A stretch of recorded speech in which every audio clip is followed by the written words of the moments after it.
Comme le pasteur vient de le dire, je suis le pasteur Esaïe. Mon nom c'est Esaïe Bouensa.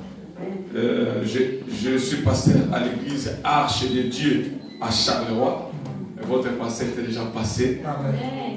Je crois qu'il passera. Je laisse encore le temps parce qu'il faut que l'église motive encore. Il y a encore des collaborateurs qui soient libres. Là, j'aurais besoin de lui. Amen. Amen. Je ne suis pas venu seul. Je suis le père des enfants. Amen. Ma femme a travaillé aujourd'hui. À partir de je marche toujours avec elle. Mais elle a travaillé. Je suis venu avec le responsable de papa. Amen. Amen.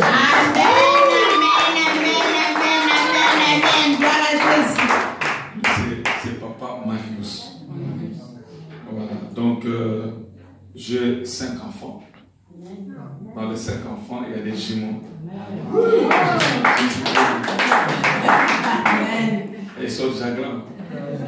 La dernière a 12 ans. Il faut voir la première déjà 25 ans. On ne dirait pas. Ça c'est Dieu. Parce que quand vous êtes toujours dans la présence du Seigneur, Dieu commence, il fait régénérer. Amen. Une fois tu fuis Dieu, les gens diront, mais celui-là, c'est qui? Il est vieux ou il est quoi?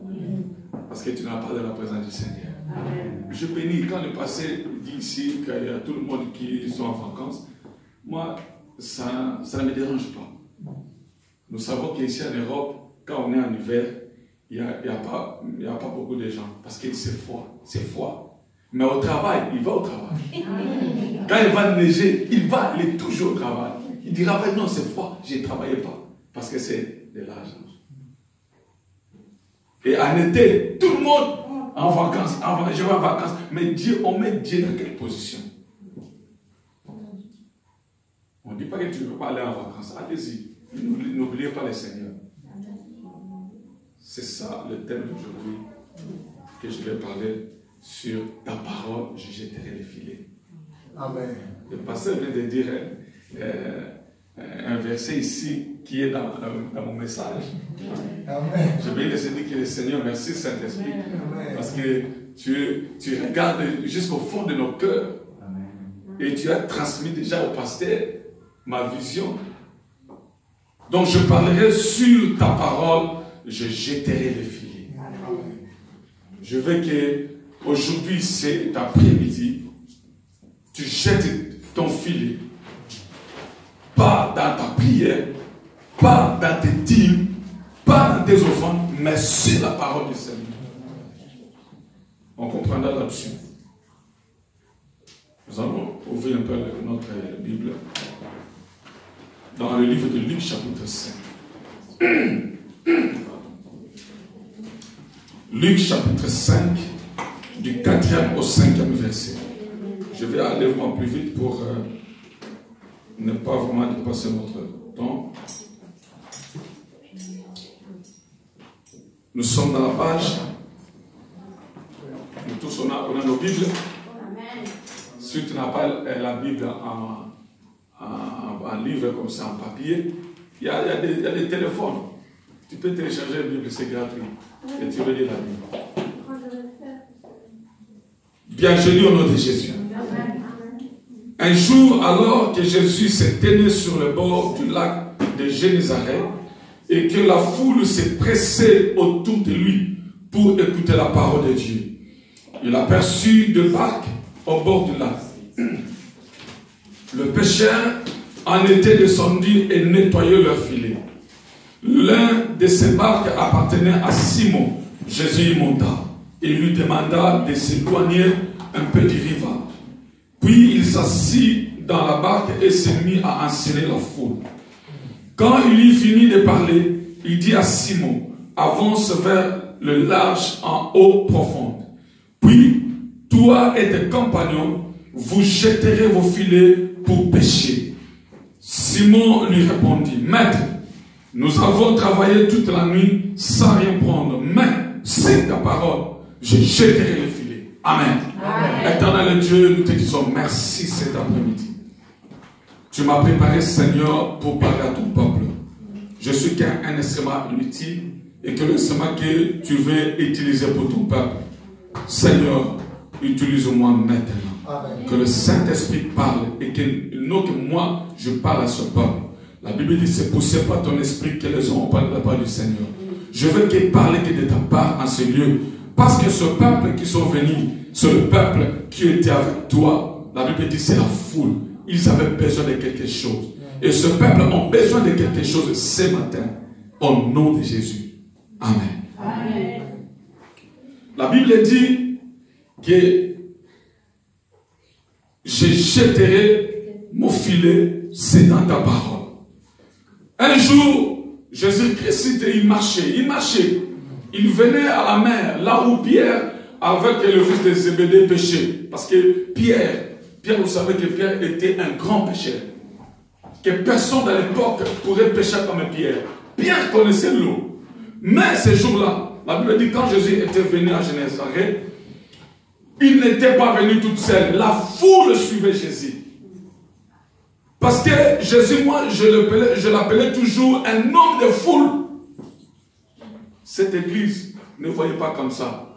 Cette église, la place est petite. Vous cherchez encore une autre place pour mettre les gens. Amen. Ne regardez pas parce qu'il y a des bancs vides, ne regardez pas parce qu'il y a une petite, vous restez comme ça. Non. Dieu fera de grandes choses. Amen. Parce que Jésus dont je vous prêche, Jésus dont votre passé prêche, c'est le même Dieu. Amen. Et ce Jésus-là, c'est un homme de foule. Amen. Parce qu'il y a beaucoup de gens ont besoin. Ils n'ont pas besoin d'argent. Ils ont beaucoup d'argent. Ils ont tout. Mais ce qu'il manque, c'est la parole. C'est la parole qui donne la vie. À l'hôpital, bien aimé, ce n'est pas les médicaments qui nous fait guérir. Si Dieu dit tu vas mourir, tu mourras. Michael Jackson, milliardaire, il est mort il y a longtemps. Colgate, il est mort il y a longtemps. Des grands hommes qui ont beaucoup d'argent. Mais il manquait Jésus dans leur vie. Amen. À part Colgate, parce que Colgate, c'est lui qui connaissait Dieu. Il a donné son entreprise pour servir le Seigneur. Il donnait sa dîme tous les mois. C'est pourquoi aujourd'hui, quand tu as des personnes comme Colgate, c'est grâce à ce messieurs-là. Il connaissait Jésus par sa parole. La Bible dit, quand la foule pressait Jésus, il prêchait Jésus pourquoi? La Bible dit, pour écouter la parole. Il ne pressait pas Jésus pour qu'il dise, non Jésus, je veux le miracle. Non Jésus, je veux de l'argent. Jésus, je veux le mari. Non, mais ils avaient besoin de tout cela. Mais le problème majeur, il pressait Jésus à cause de la parole. Amen. Il pressait Jésus. Ils étaient attachés avec Jésus. Parce que leur besoin était d'écouter la parole. La Bible dit, Jésus-Christ, quand il a vu le débarquer dans la mer, il y avait l'une de Pierre, Simon-Pierre. Et Jésus-Christ a pris la barque de Simon-Pierre. Quand il a pris, il a dit aux foules d'avancer un peu plus loin. Parce que lui devait être avant dans l'eau pour commencer à parler au peuple. Parce que Jésus savait que le peuple a faim. Ils ont faim. Ce n'est pas le faim du pain, de manger la semoule ou du riz, ou des patates. Mais non, ils avaient faim de la parole. Et quand il a pris la barque, c'était la barque de Simon-Pierre.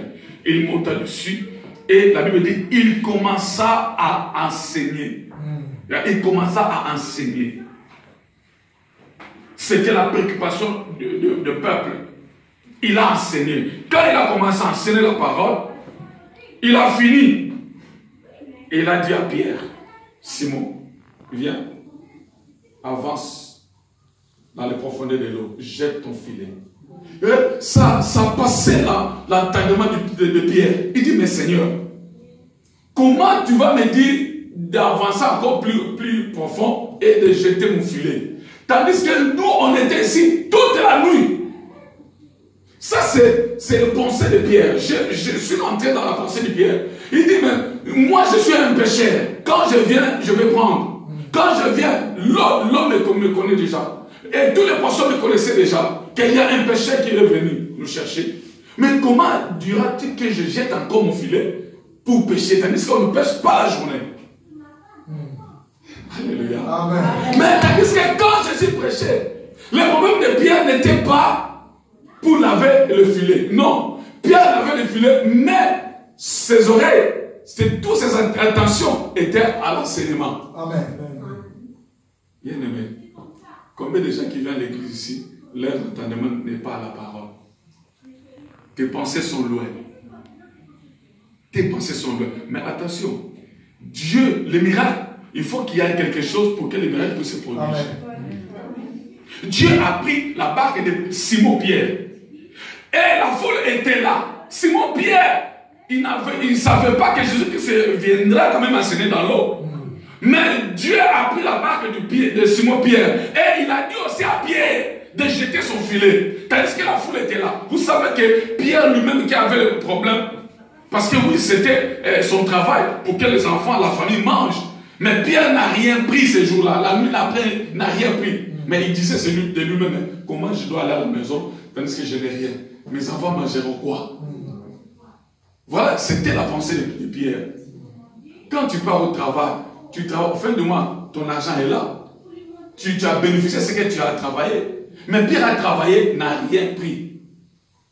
Pierre savait, Jésus savait que Pierre, il doit monter avec quelque chose dans sa maison. Amen.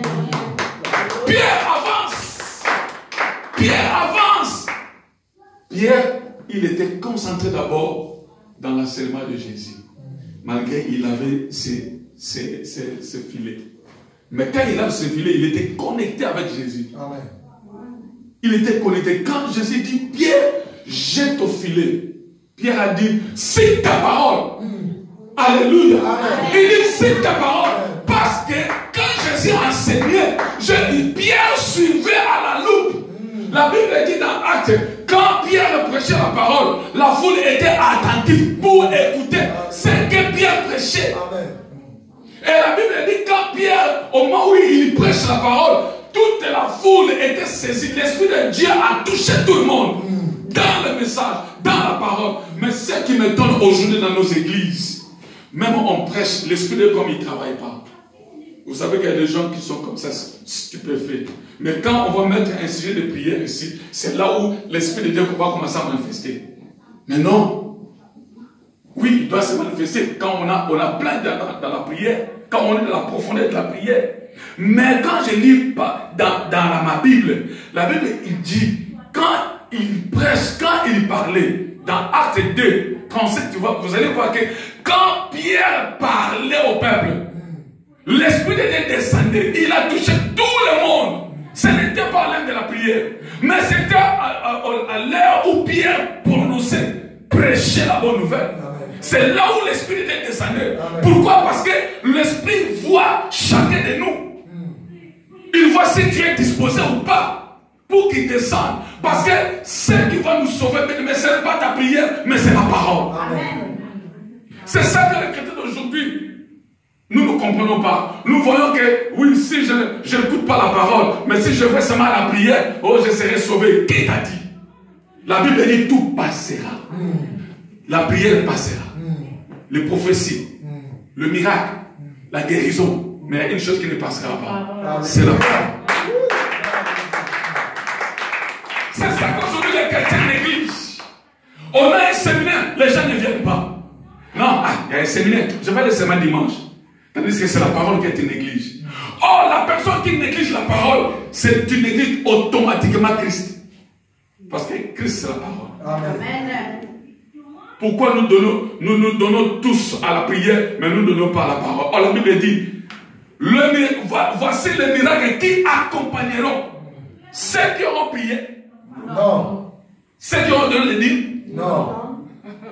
Mais voici les miracles qui accompagneront ceux qui auront cru. Cru à quoi? À écouter. Quand tu écoutes quoi? La parole. La personne qui écoutera la parole de Jésus, c'est cette personne-là qui sera guérie et qui sera sauvée. Amen. C'est ta parole.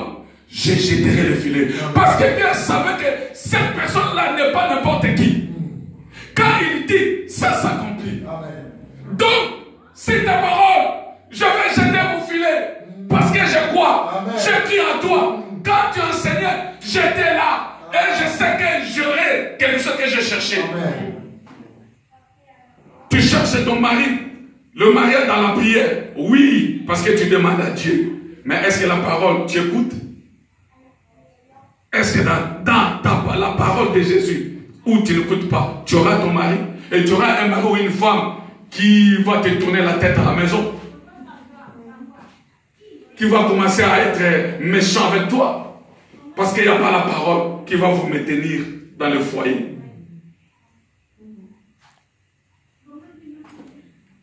Ce qui est important, c'est la parole.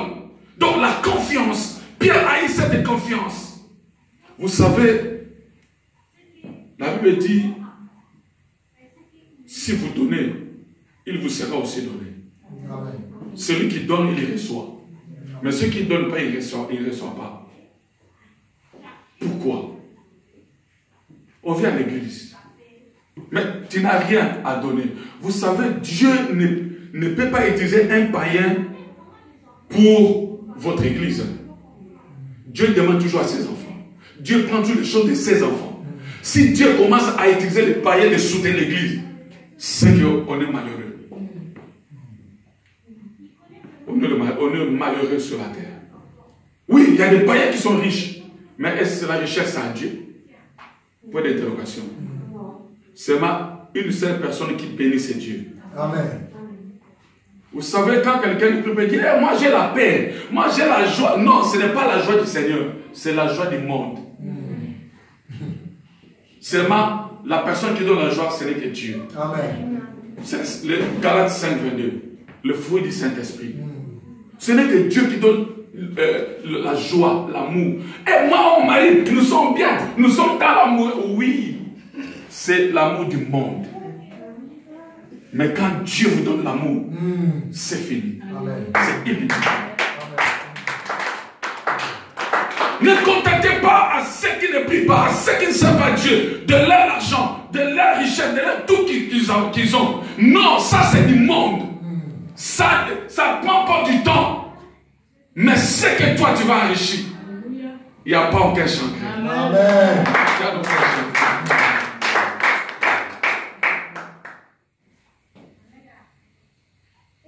Avoir la confiance avec Jésus. La Bible dit, si ta parole, je jetterai le filet. Dans ta parole, dans tes paroles, Seigneur, j'aurai ce que j'ai besoin. Et je crois parce que j'ai confiance à ta parole. La Bible dit, le peuple était dans leur détresse. Est-ce que la Bible dit, ils ont envoyé la prière, ils les a guéris? Non. Ah oui, mais dans la détresse, tu vas faire quoi? Tu vas prier, non? Oui, tu vas prier. Dans l'angoisse, dans des problèmes, tu vas prier. Et le Seigneur va te guérir, va te sauver, va te délivrer. Parce que tu n'es pas bien. Tu n'es pas bien. Tu as besoin de quelque chose, tu vas demander, tu vas prier. Mais la Bible dit dans leur détresse, Dieu a envoyé la parole. Et la parole les a guéris. Amen. Dieu n'a pas envoyé la prière. C'est pourquoi la prière, la parole, c'est la première position. Amen. Dans notre vie chrétienne. Amen. Même si je manque la prière, mais je ne manquerai pas la parole. Amen. C'est pourquoi Jacques dit, vous demandez, vous ne recevez pas. Vous savez pourquoi? Mais tu pries bien. Tu pries en langue.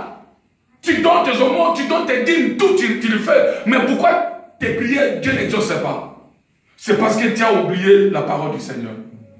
Tu ne veux pas même des enseignements. Moi, je disais, à l'église, ce n'est pas la prédication. Non, on ne peut pas prêcher à l'église, mais on doit enseigner à l'église. Parce qu'il y a beaucoup des enfants de Dieu qui ne connaissent pas la Bible. Comment on doit... Quand il y a l'enseignement à l'église, venez. Même si tu es fatigué, venez. Tu es fatigué parce que tu viens du travail. Mais demain, tu vas aller encore à 5 heures. Mais pour donner que 2 heures à ton Dieu, le Dieu qui te garde, qui te sauve, qui te donne la force d'aller au travail demain, tu ne veux pas. Mais moi, je m'étonne. Oui, on est ici. Je pars à 5 heures au travail. Je reviens par exemple à 18 heures à la maison. Et il y a la prière. Je dis, passer encore la prière. Je suis fatigué. Surtout le travail que j'ai fait là. Non, dimanche. Mais le mercredi, vous venez sur le mercredi, ouais. Jeudi matin, tu diras pas, patron aussi. Hier, on a beaucoup travaillé. aujourd'hui encore. Non, je n'irai pas au travail, je vais rester. Non, non, au contraire, tu vas te réveiller à 4 h du matin. Tu commences à faire tes tartines. Tu commences à se préparer. Parce que tu vas aller, c'est de l'argent. La Bible dit que l'argent ne sauve pas. Mais on a besoin d'argent. Mais, quand tu as besoin d'argent, associe-toi avec Dieu. Je pars au travail. Je m'arrive, j'arrive à la maison, 18 h. Ah, il y a la prière à 18 h. Non, si je pars directement à la maison, je serai en retard. Alors, madame, est-ce qu'il n'y a pas moyen de prendre le bus? On se trouve à l'église. Ou attendez, je vous prends directement. Même si on arrive 30 minutes de retard, c'est pas grave. Parce que je suis à l'église. Qui peut le faire? Et qui peut dire si ta parole? Parce que tu ne mérites pas.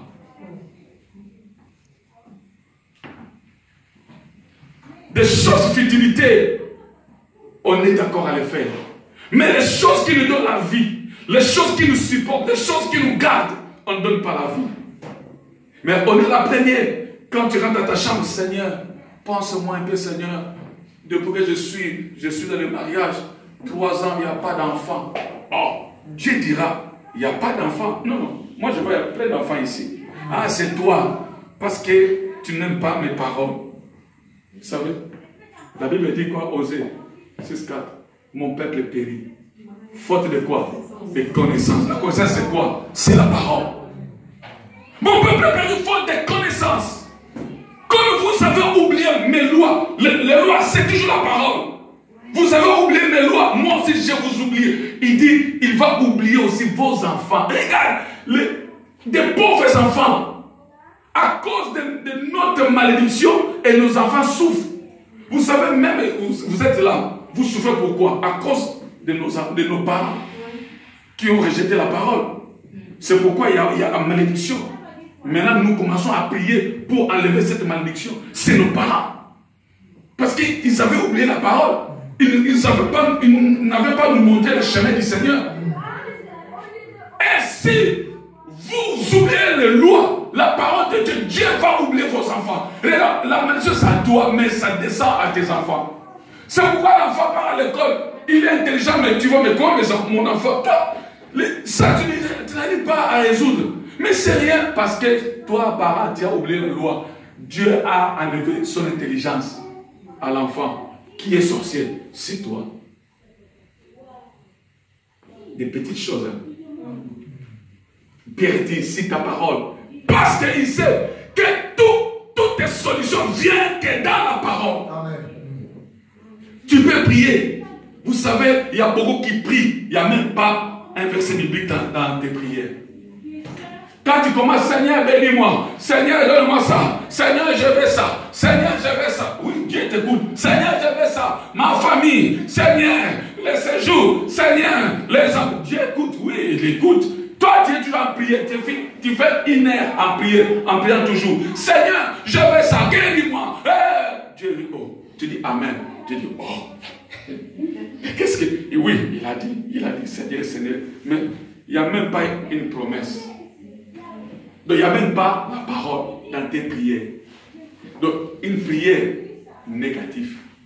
Je vous dis, mais pourquoi? Moi, j'ai fait 10 ans et Dieu ne m'a pas exaucé. Est-ce que tu as parcouru à réfléchir tes prières que tu as fait à Dieu? Il n'y a même pas une promesse de toutes tes prières. Donc, il y a plein de promesses.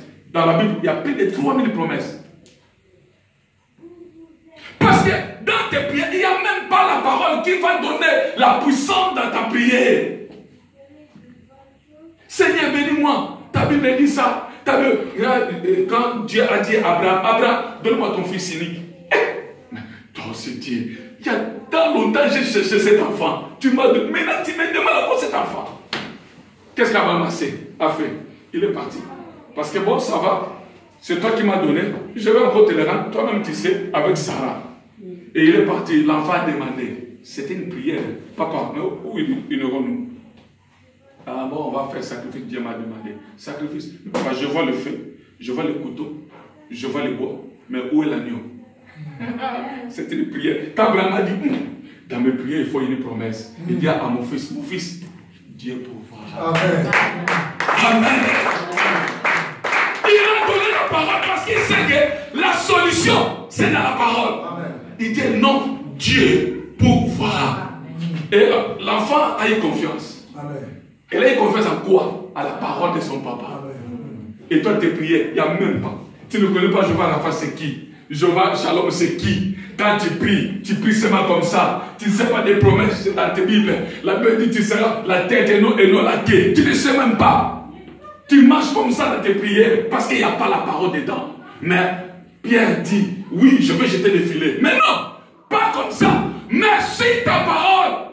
Je sais que sur ta parole, je vais prendre le poisson. Parce que dans la parole, il y a des promesses.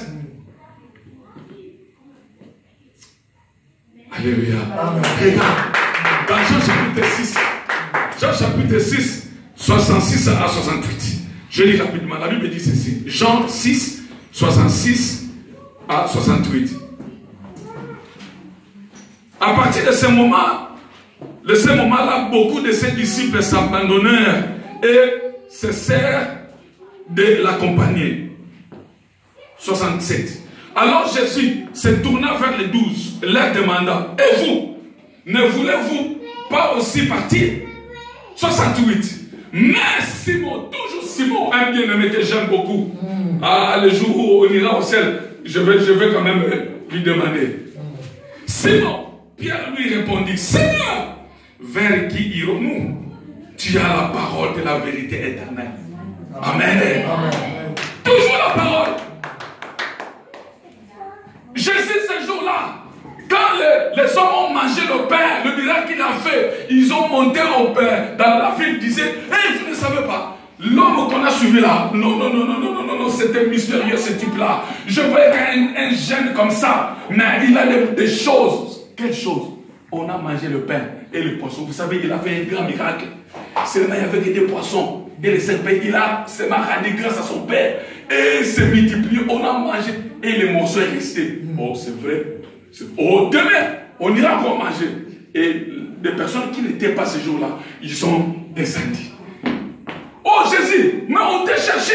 On était de l'autre bord, mais on est venu. Il y a aussi des chrétiens comme ça. Quand il vient ici, il n'a pas trouvé le miracle. Et il n'a pas eu des enfants. Il n'a pas eu le mari. Parce qu'il y a beaucoup de gens qui viennent ici pour le mariage. Et il vient ici pour le travail. Tu as fait une année, 2 ans ici. Cette église est petite comme ça, il n'y a rien. Je vais là-bas en bas. Il y a beaucoup de monde. Tu vas là-bas. Il n'y a rien. Donc tu deviens prostituée spirituelle. Je suis des prostituées spirituelles. Mais quand tu vas entendre que non, là-bas, dans l'église corps de Christ, là, il y a des femmes qui commencent à avoir des enfants, nourrir des mariages. Et maintenant, tu viens. Parce que maintenant, il y a le pain qui est descendu. Et ici, c'était aussi comme ça. Ils sont venus. Jésus, on t'a cherché. J'ai dit, oui, je savais que vous cherchez. Vous me cherchez. Je te connaissais. Je sais que tu me cherchais. Et quoi maintenant? Il dit, mais fais encore le miracle. Parce que hier, vous avez mangé, vous avez rassasié. Maintenant, vous venez encore miracle. Vous ne mangez pas le pain là d'hier. Mais le pain d'aujourd'hui, mangez ma chair. C'est lui qui mangera ma chair. Oh, Jésus-Christ allait garder sa parole. Amen. C'est lui qui écoutera ma parole tout le temps. Tu mangeras le pain. Amen.